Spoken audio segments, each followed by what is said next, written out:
have joined anyway. Sir, the meeting is not posted on the Teams group. Actually, I'm just looking at it. For some reason, it's not there. No, Okay. normally the meeting comes out joined now meeting these people have joined, but on the Teams web page it's not there.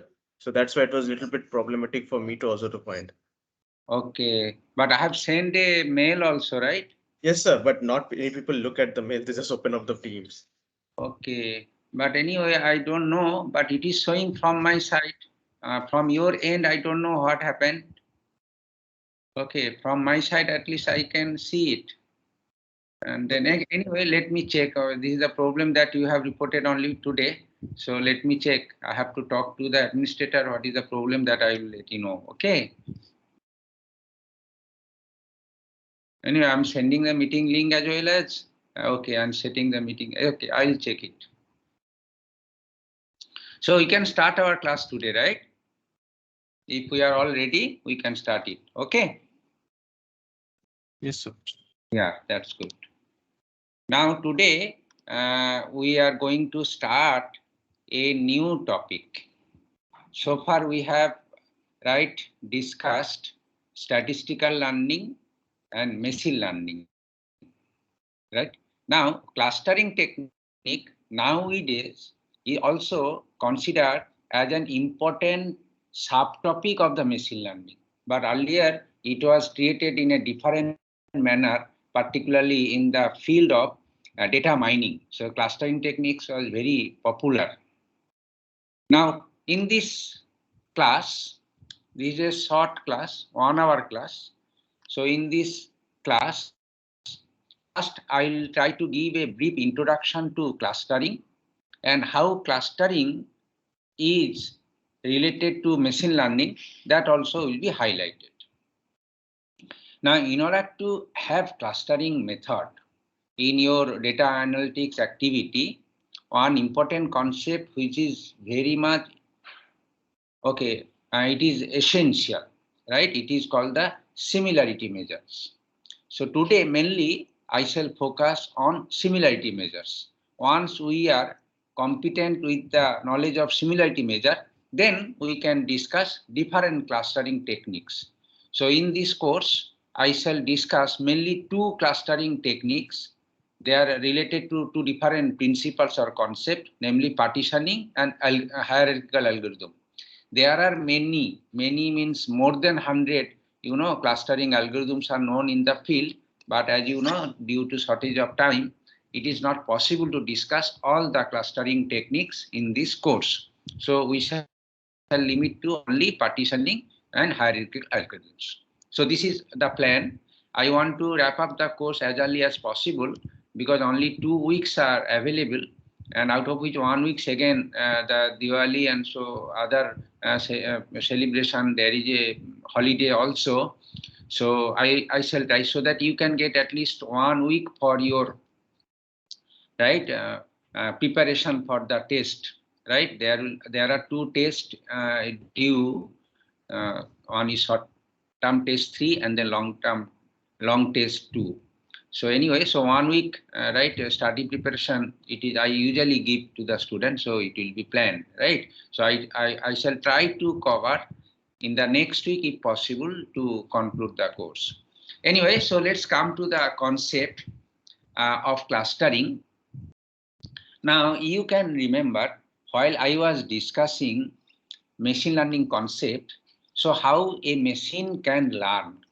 Regarding these things, there are two training methodology. It is called the training methodology, right? One training, it is called the supervised learning training. That means we can train a machine using the concept of supervised learning. And another training methodology, it is called the unsupervised method. It is called the unsupervised learning method. Now, what is the meaning of supervised learning and unsupervised learning? That you possibly know by the time. In case of supervised learning, the training data that will be given to you, right, is always tagged with a particular class level. So if the training data consists of, or it is defined with A1, A2 ... attributes, then there will be so many m number of columns, and there is one column, the last column, it is actually the class level. So the data, if it is given in this form, then such a training data is called the supervised data.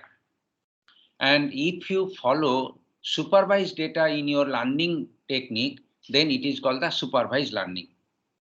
On the other hand, sometimes the data that is available without any class level. So there is no tagging for each record into the data. This means that it is defined in terms of only A1, A2 ... am attributes, but there is no last column regarding the class level. So it is unlabeled data rather. Okay. So if you consider a learning technique which use unsupervised, unlabeled data, then such a technique is called unsupervised learning. Now we can do classification. We can do classification using both supervised as well as unsupervised data, or using both supervised learning as well as unsupervised learning. Now the classification why you use, as you know, so far the supervised technique is concerned, we use classification to predict an unseen data. Similarly here, the unsupervised classification can be used for the same purpose. That means, given an unseen data, you have to classify it. Now, as you see, both the task, supervised learning as well as unsupervised learning, aim to classify data. That is why they are called classification algorithms. Now, the machine learning algorithms so far which we have learned, like support vector machine or decision tree induction algorithm, they are also classification, right? But they are prediction, it is called. But here we are going to discuss about classification when the data are not labeled with a particular class, right? So it is the concept. Now this is the idea of the supervised technique, data that is given to you with a class level. So here different icons, and below each icon, the labels, it is given. So it indicates that, okay, it means this. On the other hand, unsupervised data, the only data will be given to you, but you have not to about which level the data is having. So there is no class level for the data. As you see here, many pussycats, but we didn't mention anything which pussycat calls what. So it is the unsupervised data that is given there, and it is the supervised data that is given to you, like. And then we have to do the work right now with this kind of data. You have given the only object, and then you have to classify. As an example, I can tell you, you have given, say, 100 different varieties of fruits. Okay, okay, don't take 100. 100 is too large. Say you have given, you have not said that, okay, a basket of fruits rather we can think about it. You have given a basket of fruits. You never told that, okay, how many varieties of fruits are there and which fruit is what. Then you can apply this unsupervised technique and then cluster the fruits into different category, their category. So one group or one category of fruit may be they are say it is very sweet. Another category may be very sour. Another category may be sweet and sour. So we can group them into 3 classes, for example. Now other classification also may be applicable for the same data set. For example, maybe type of fruit. One is, okay, say the fruit from the winter season. Another fruit may be summer season. Another fruit may be rainy season. Another fruit may be monsoon season. It's like that way. So there are many ways by which you can classify the fruits like this. So this is an example. You can understand possibly the classification what I want to say, like with unsupervised data, can be of many fold. So there is again, okay, you have to interpret what sort of classification that you want to have it. Now, roughly, the clustering, I should say now clustering instead of classification. Okay, now and onwards, so I can mention classification as clustering. So if I say clustering, it will mean that it is classification with unlabeled data. Now here, the figure which is shown in the top of this slide, you can understand what actually it represents. So it is considered a 2D plot. It is actually 2D plot, of course. It can be extended to 3D plot also and higher dimensional plot also. Now, what it does mean?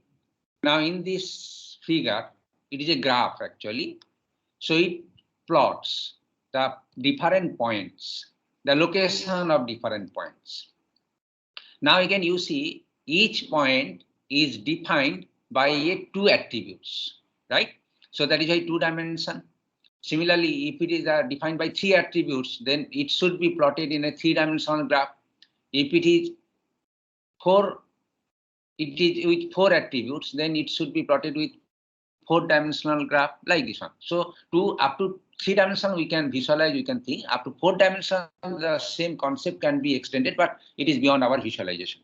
Anyway, so this graph shows plotting of different points. In other words, what I can say is this graph shows the plotting of different points or objects, because each object is defined with a number of attributes, in this case 2 attributes. Now, so far the objects are concerned, what we can see in this plot that they can be clustered. The cluster means, usual concept of the cluster, they can be clustered means they can be, right, they are very closely, right, very closely placed with other points, and then accordingly the points which are closely related to each other or closely placed to each other shown in the different color, yellow color, magenta color, green color, blue color, as you see. So in this case, all the points which we have, they can be clustered into 4 different clusters or 4 different groups. And as you know, so these groups are, it is readily defined, right?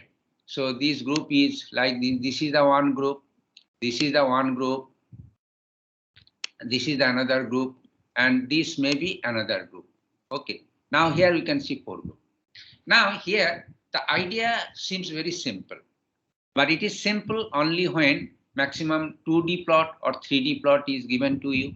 But what about higher dimensional? We cannot, right, have this kind of plot, and therefore we cannot find boundaries, and with that boundary we can demark these groups are there. And another problem is that if you want to classify them by means of previous concept, then definitely we need a boundary. Now here obviously boundary is possible, you know, here boundary is possible, definitely boundary is possible. So it is actually multi-class problem, then we can say, because it is belong to one class, it is belong to another class. So in case of multi-class, right, possible, there may be one boundary it is like this, another boundary it is like this, and so many boundary that we can think for. And then definitely, but in that case, you should have the class level to decide this boundary. But here, as we don't have class level, so we cannot think for drawing any boundary between 2 regions here. So 2 techniques are different. One technique which we have already learned, and now another technique that it is there. Here also again you can see we can just simply make a region, right? On the other hand, in case of previous concept, we can make a boundary. Only this is the difference that we can, and this difference is due to because of the type of data that is given to you. Now let us consider one data-centric application, right? Although the example that I have given to you is a hypothetical example, data-centric. So ultimately in data analytics, you have given data. So in this example, this table shows tabulation of marks. For example, the total marks obtained by all the students in a course, and then we want to make them a grading. So here actually we follow certain rule, maybe absolute grading or whatever the concept that you can tell. So for this we can do it. Now having this kind of grading there, as you can see, this table closely related to this kind of plot it is here. Here the entries are actually the number of records. So 11th record belong to the group. That group is, it is called the F group. It is like that. Now if I don't give it to you like this one, then also I can just mark this label here.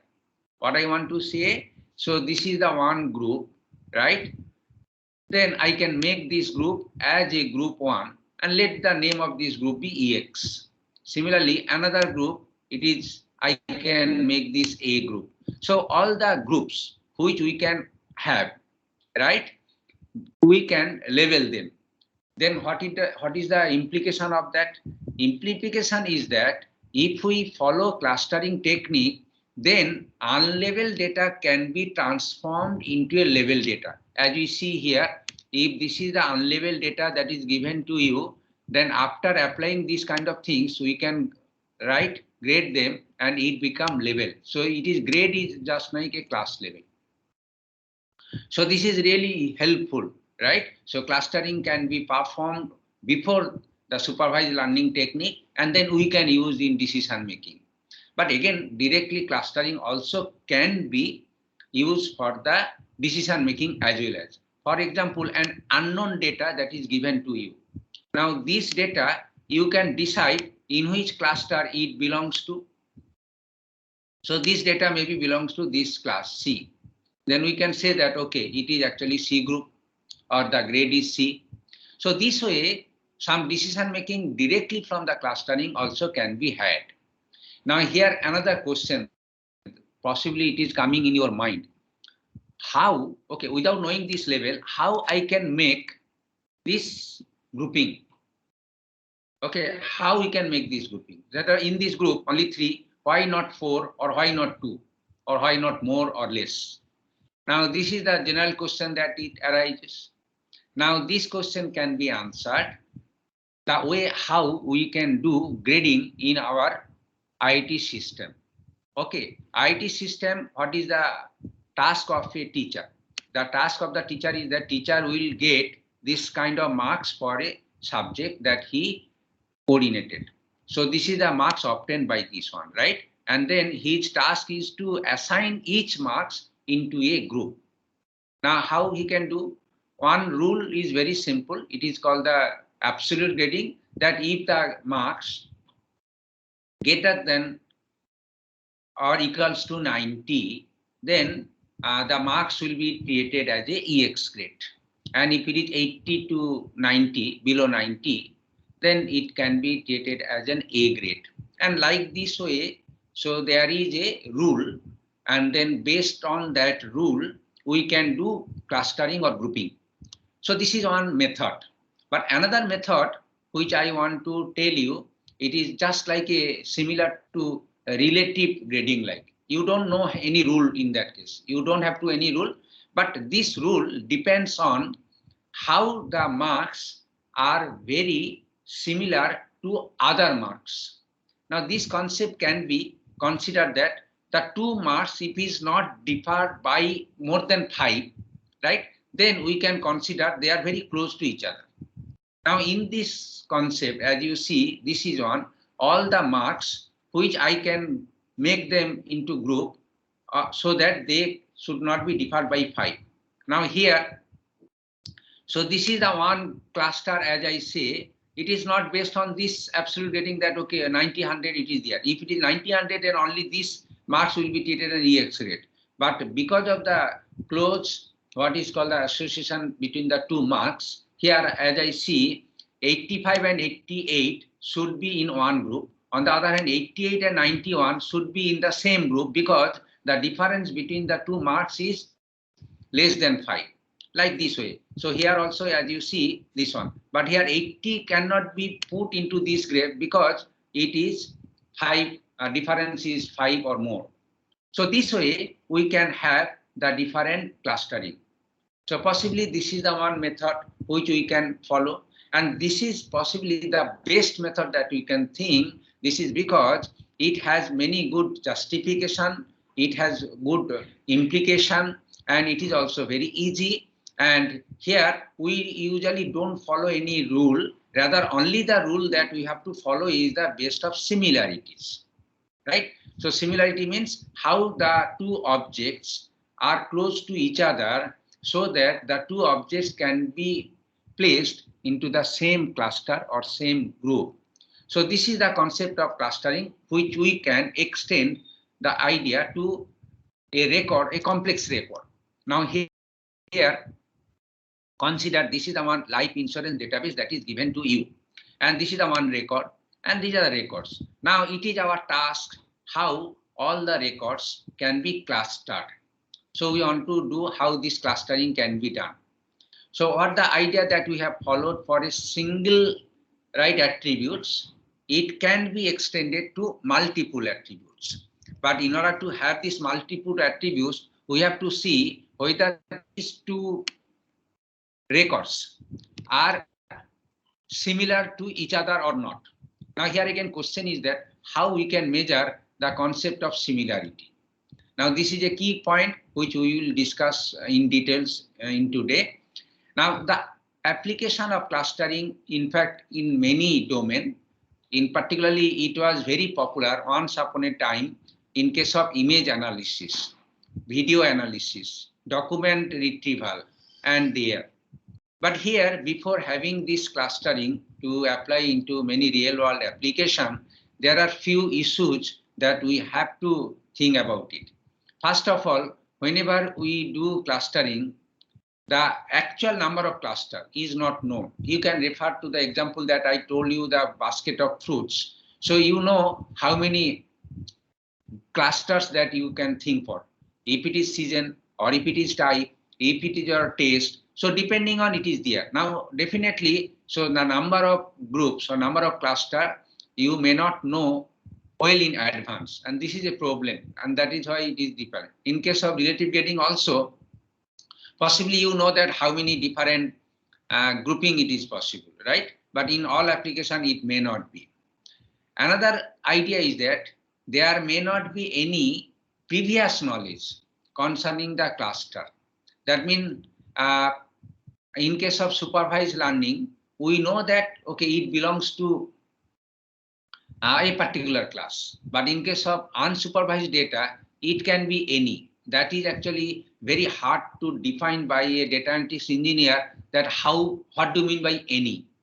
Okay, or what is the meaning of a particular right grouping a particular object into a particular class.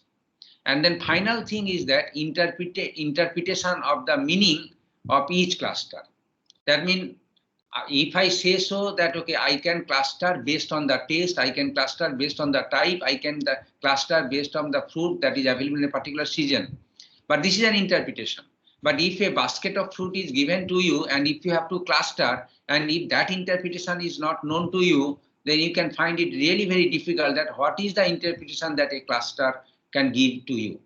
So all those clustering techniques, although it is useful, but really they have many other things to consider. But whenever the mature data analytics engineer are involved in a particular problem solving, he may have some interpretation, he may have some idea about the number of cluster, he may have some a priori knowledge regarding the cluster formation, so many things that is actually available to him, and that is why all those things are issues, but we can somehow manage those issues.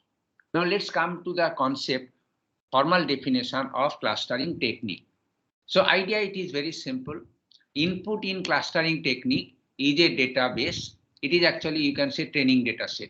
The training data set includes n number of records. So what is the clustering technique? It is actually called the mapping. So mapping means all the records in D will be mapped to a set. It is called the set C. What is this set? A set is nothing but number of clusters. So C, it is actually K number of clusters. Okay, so this is actually given from D to C. It is the concept by means of an algorithm which you have to follow, and this algorithm is called the clustering algorithm.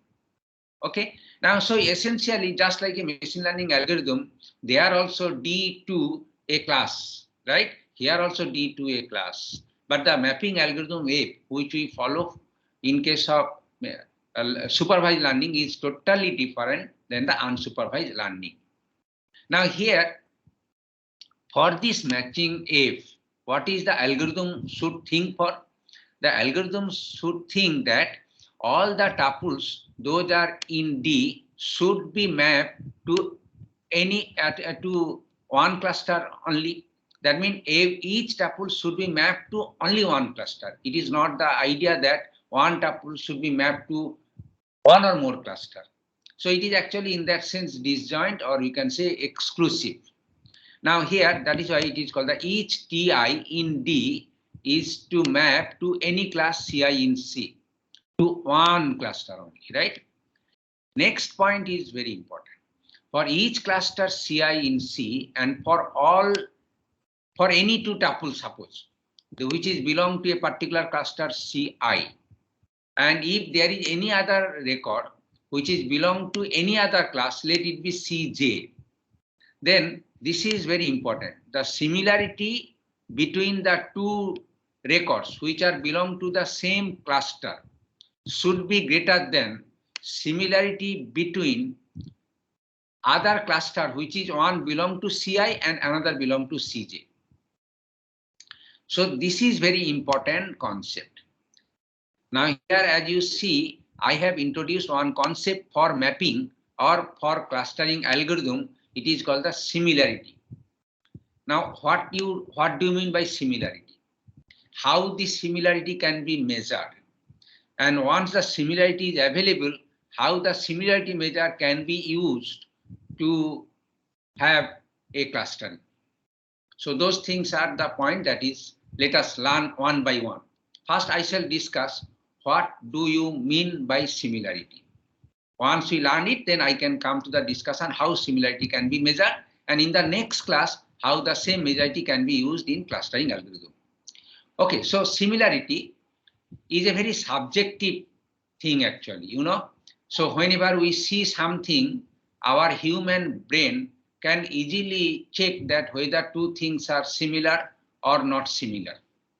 So here it is actually the concept which is followed from the Webster dictionary, that what is similarity, right? If you search in Google also with this keyword, then it will give many meanings to that. So it is a quality of state, right? That okay, they are same, like, or look alike, or they resembles to each other, or maybe in the point of data analytics concept, they may have the feature similar to each other. So here again, similar to each other. Similar means, that is again question. So similarity can be defined with the word similar. So that is also very hard, right? But we can easily, whenever we see any two objects, we can have certain feeling that okay, whether they are similar or not similar. So the real meaning of similarity, in fact, is a subjective. It is not very difficult to have any quantitative, and rather it is physiological question, right?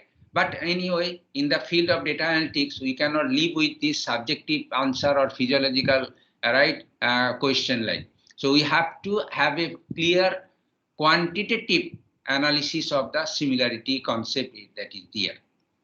Now here again, you know similarity between two objects. For example, two images given to you, two handwritten characters given to you, two persons' face given to you, then you can, right, you can interpret something about the similarity between the two objects, whether it is image, whether it is a handwritten character, whether it is any two documents. Any two documents, if you have to check similarity, as you know, this is called the plagiarism checking. So similarly, the similarity can be also applicable to two records. So those records or objects or tuples coming into the picture of data analytics activities. So similarity measure if you can do it numerically, this gives a degree to which two objects are alike.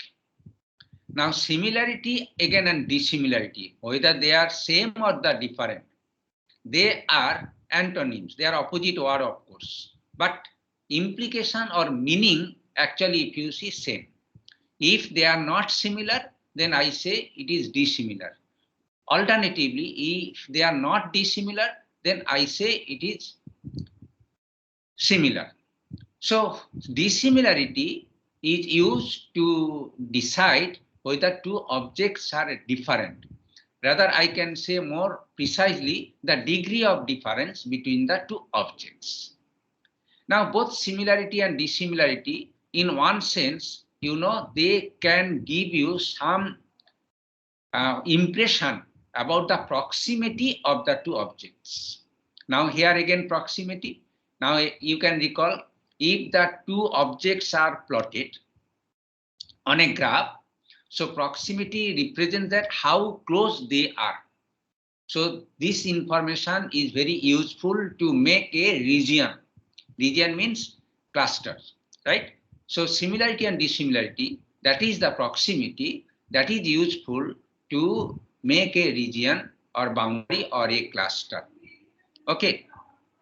Now this is true for two-dimensional object, this is true for three-dimensional object, and this should be true for higher dimensional object as well as. Now this similarity and dissimilarity, as I say, they are the degree to which two objects are same or different.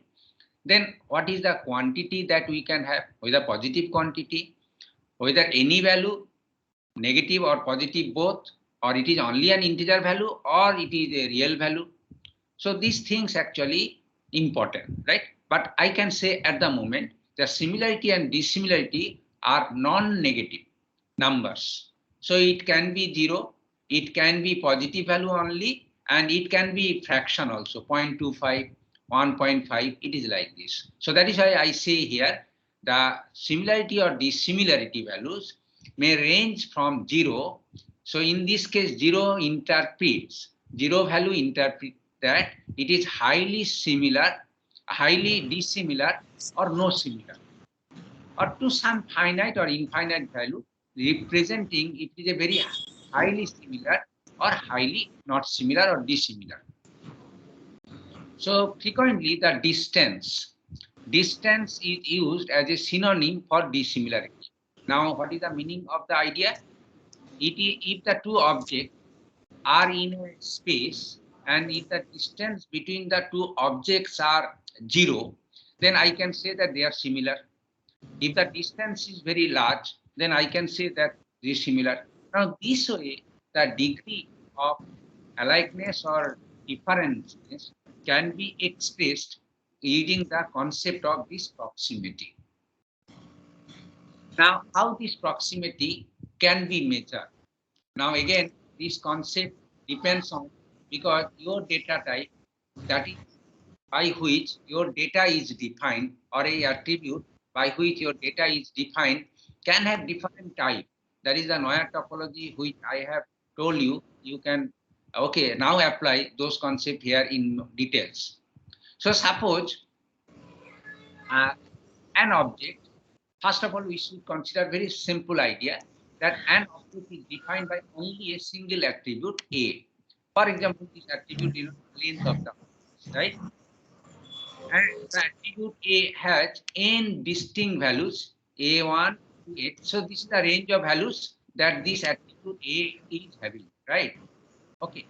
Now we can plot, we can store the dissimilarity of any two objects that is given to you. Here, so this is the object 1, this is the object 2, object 3, and say n number of objects are given to you, right? N number of objects are given to you.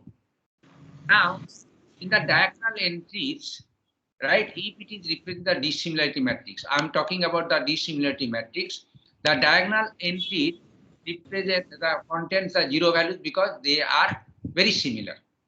Because object 1, and this is also, two-dimensional matrix, so object, so if any objects OJ, right, can be compared to any objects OI.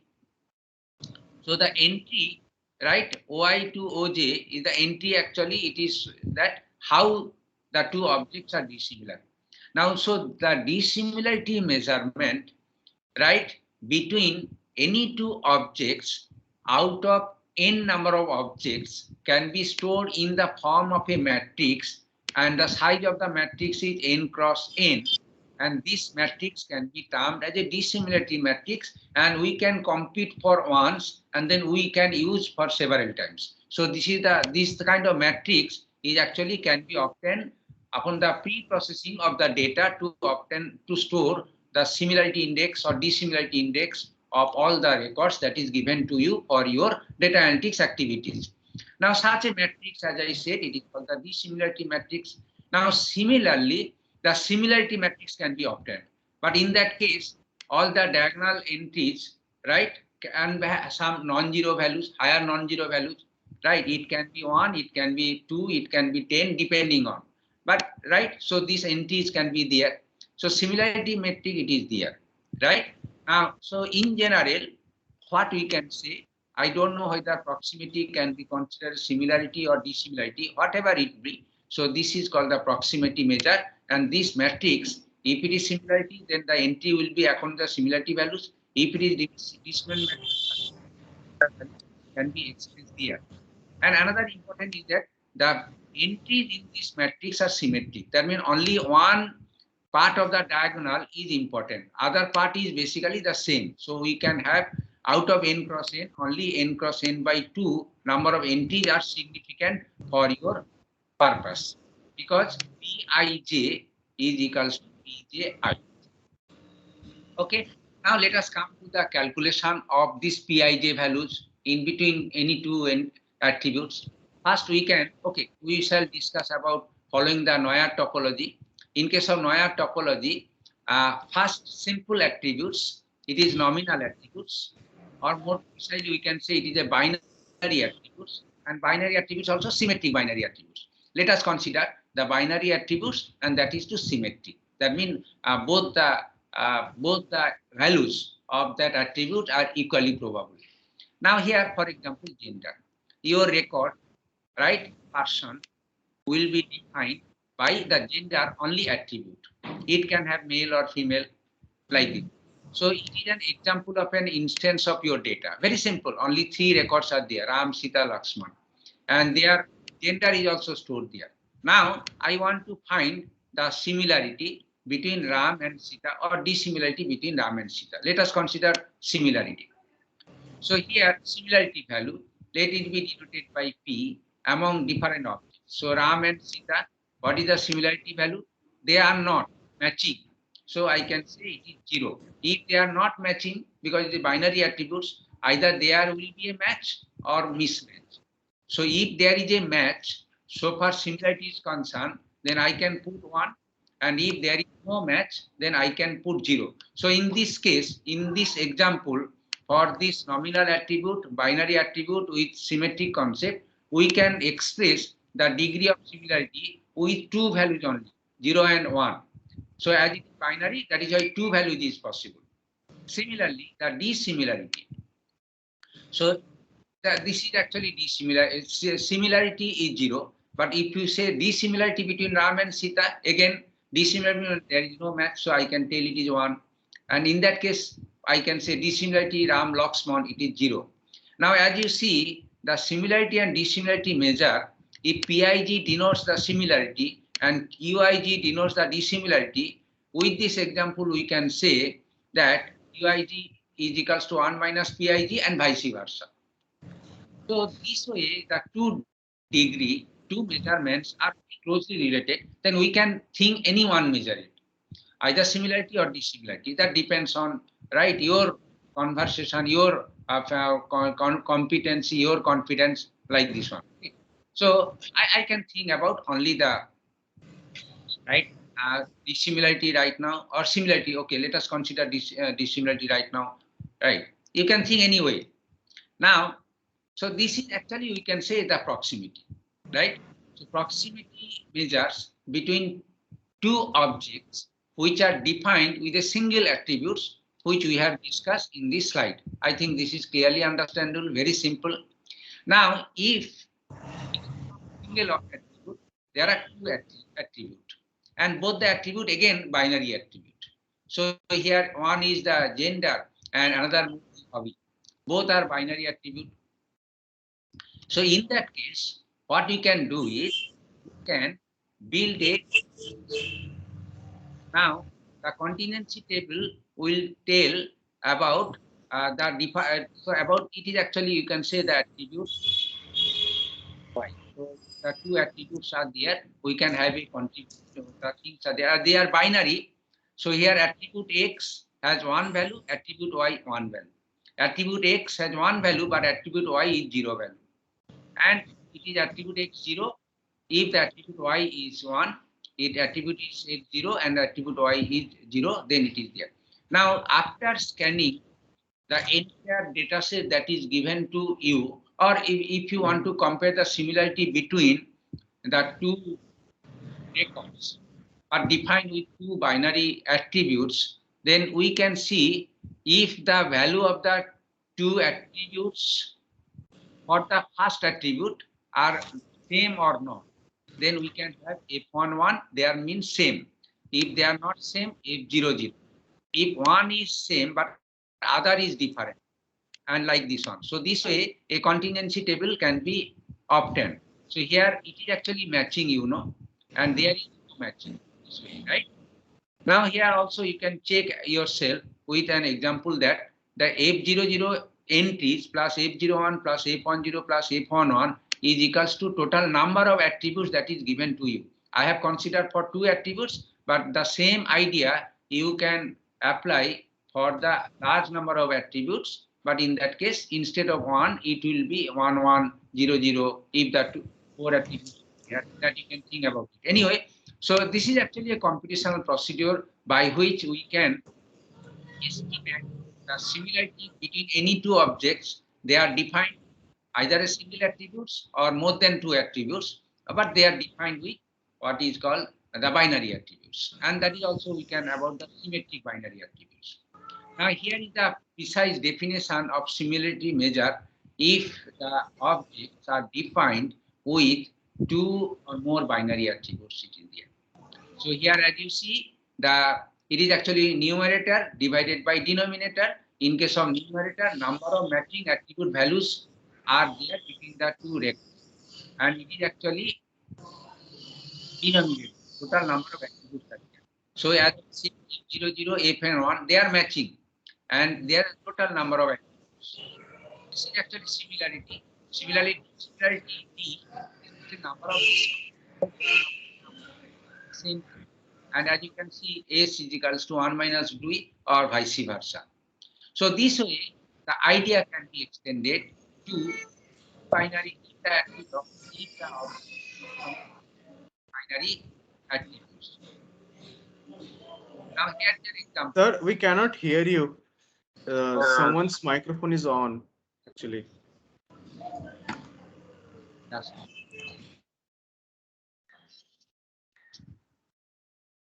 Now, I think my it is in unmuted condition. My microphone is now unmuted. I request all of you to mute your microphone. Actually, because of the noise from others, maybe my audio is distorted to you. That is why you are not able to follow. So I request all of you to mute your microphone. Now I just want to confirm whether I am audible. Now am I audible? Yes, sir. Yes, sir. Yes, sir. Okay, good. Now this is an example. I say it is the proximity measures between two records, but the two records are defined. Two records are defined with symmetric binary attributes, not necessarily two, it is more. As you see here, these are the three objects are given to you, right? And they are defined with the binary attributes. And there, as you see here, 6 binary attributes. And assume that they are all symmetric. Okay, but for asymmetric, I will give you the different treatment. Now, so these are the record entries. Now here, Hari and Ram, right? Using the previous formulation, the number of matching attributes values divided by total number of attributes. So in this case, the total number of attributes, as you see, 6. And then the number of matching, as you see here, total 3 actually. So that for similarity, Hari and Ram, 3 divided by 6, this is equals to 0.5. Now this way, the similarity matrix between the 3 records that is given you, Hari, Ram and Tommy, can be stored in the dissimilarity matrix or proximity matrix table. So this is the idea is very simple, right? Only the thing is that you have to scan the entire record, then you have to check attribute each wise that whether there is a matching or not, and then the matching count. If you totally count the total number of matchings, that will be the denominator. Okay, in the right, and then so it is denominator and numerator. You can use it, and then finally you can calculate the proximity measure. So this is the idea is very simple. But in case of asymmetric binary attributes, right? I am again telling about the 2 attributes. If it is there, then it actually will consider, in case of asymmetric attributes, only consider the number of matching presence. Because in case of asymmetric, the matching input, because they are asymmetric, right? They are not the same 50-50, right? Probability. So in that case, only matching presence is considered in the calculation. So not F00, right? Now here, this is actually called Jaccard coefficient. This is very popular one terminology that is used and usually denoted as J. So J is actually proximity measure like S and D, which we have discussed about there, and it is governed by this formula. It is there. So only, and in the also, as you see in the denominator also, you can see there is no F00 there. So F00 means if only one attribute value is more, what is called the significant, and let it be 1, the attribute value 1 is more significant. So take this value into account, and the 00 should not be taken, which is not significant, what is called the value of the attribute. So in case of asymmetric binary, one attribute is significant, another is not significant. So those are not significant, they can be counted 0, 0, and it is not included there. So this way we can think about it. Now again, the Jaccard coefficient, right, we can calculate, assuming that the first attribute is always significant. That means they are highly probable. So it is there. And in that case also, you can calculate the Jaccard coefficient value for this similarity measure, Hari and Ram, providing that all these attributes are symmetric, then it can be calculated like this one. Okay. And so this is the idea. Okay, I hope you are able to follow it. And then this way, having whether they are symmetric or asymmetric, then using either Jaccard coefficients or any similarity or proximity measures, ultimately we shall be able to obtain the proximity matrix. So here is the proximity matrix considering the entries with the Jaccard coefficient measurement. Okay, so this way only binary attributes, symmetric or asymmetric, can be handled, and possibly you are able to understand about it. Now let's come to the other type of attribute. Other than binary attribute, we have to think about categorical attributes. So the categorical attributes, as you know, it can have some categorical value. For example, color.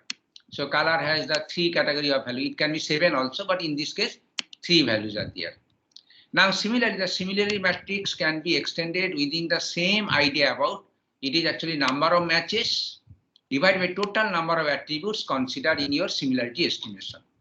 Similarly, dissimilarity matrix is number of mismatches, and it is the formula. If the 2 records are given to you, and for each attribute wise, considering each attributes are defined by categorical attribute, M denotes the number of matching divided total number of attributes are considered in your record definition, and dissimilarity is mismatch. So this is an example. For example, this is the 4 objects are stored and which are defined with 3 categorical attributes like color, position, and distance. I don't think about, okay, I should not bother about what value they imply, but they imply some values. Color attributes has only RBG, and position may be L, C, R. Similarly, distance may be only L, M, L or M or H. So all the three attributes are defined with the three different values. It is there. Now the similarity matrix between any two, say 1, 1, as you can see, you can express it is there. Between 4 and 1. So the similarity between 4 and 1, as you see here, right, we can calculate it. Only this value is matching. So matching count is 1. And L is also 1. But this is, okay, 0. So in that case, we can say matching count is 2. So I can say it is actually 2 and 2 will be there. Okay. And if it is the dissimilarity, then we can say the matching dissimilarity, the mismatch is only 1. So it will be 1 in that case, right? So this way, dissimilarity matrix or similarity matrix can be obtained easily only by calculating how many matches so far their attribute value is concerned, attribute wise. And this count will be in your, and okay, in the expression numerator and denominator, and then you can find it, it is there. Now, next term is ordinal attributes. Ordinal attributes means they are with rank. Say an attribute's grade has the ordinal attribute value X, A, B, C, and you see they are actually rankable. So that is why EX is greater than A in some sense, A is greater than B, B is greater than C. That is why. So that is why this ranking is there. If this kind of ranking is possible, then here in general, if A is an attributes and these attributes are with n different values in such a way that all these values are in the ranking order, n is the highest ranking, then n minus 1, and this way, then we can have a normalized value of the attribute, any attribute AI. So the idea is, it is actually, if you say this is 1, this is 2, and dot dot, this is actually the n, so far the rank value is concerned. Then the ith attribute AI has the normalized value I minus 1 divided by n minus 1. So this is actually a normalization formula by which each attribute value which are in order, they can have a rank value in the range in between 0 and 1, both inclusive. Right? So this way, if we know the rank values for each attribute, then that rank values can be used to calculate the proximity using, this is the simple, the Euclidean formula, that means AI minus AJ. This is the difference, square of the difference of all the attributes. It is there. Okay, so so one, say suppose X are coming with attribute value AI, Y is another attribute coming with attribute value AJ, then we can calculate the similarity between the two using this formula, and this is the similarity between the two attributes, two records, so far the ordinal attribute is concerned. Again, if your record is defined with two ordinal attribute, then again for the another attribute, same formula that you can use it and then do it summation, and this formula also it is there. So it is maybe say BI minus BJ. Okay, so this way the formula can be expressed the same way if more number of categorical attributes. So one or more categorical ordinal attribute, if it is there, then you can apply it. Again, you may ask that, okay, if one record is defined, if records are defined with both binary attribute, both categorical attribute, both ordinary attribute, then how the similarity measure can be computed? Regarding these things, I'll give the answer next. Okay, now, so the idea, then so far the ordinal attribute is concerned. This is an example that you can follow. The 4 records are listed here. Size is the one ordinal attribute, quality is also another attribute, right? And using some formula, I just make it the normalized value, and here is also normalized value. Then the proximity matrix between A to B, A to C, A to D, and this one, this can be expressed in this form also. Okay, so it is again pretty simple. The idea is similar to that one, and then it is clearly understandable to this one. Now I think my time is now okay, will not permit to go for the discussion about other type of data like interval data, ratio scale data, and then composite data. The composite data means the data with any type of attributes or many type of attributes. Okay, and then another question is that there are sometimes data is available which really don't come under the Neuer category. For example, date, for example, time, right? For example, other things, right? So then how we can calculate the similarity among them? So 2 dates are given to you, right? Or 2 time measurement is given to you. How you can calculate?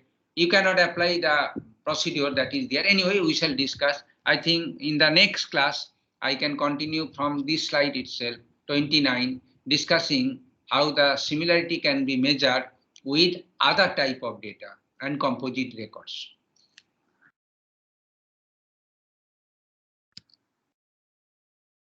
Okay, so if you have any question.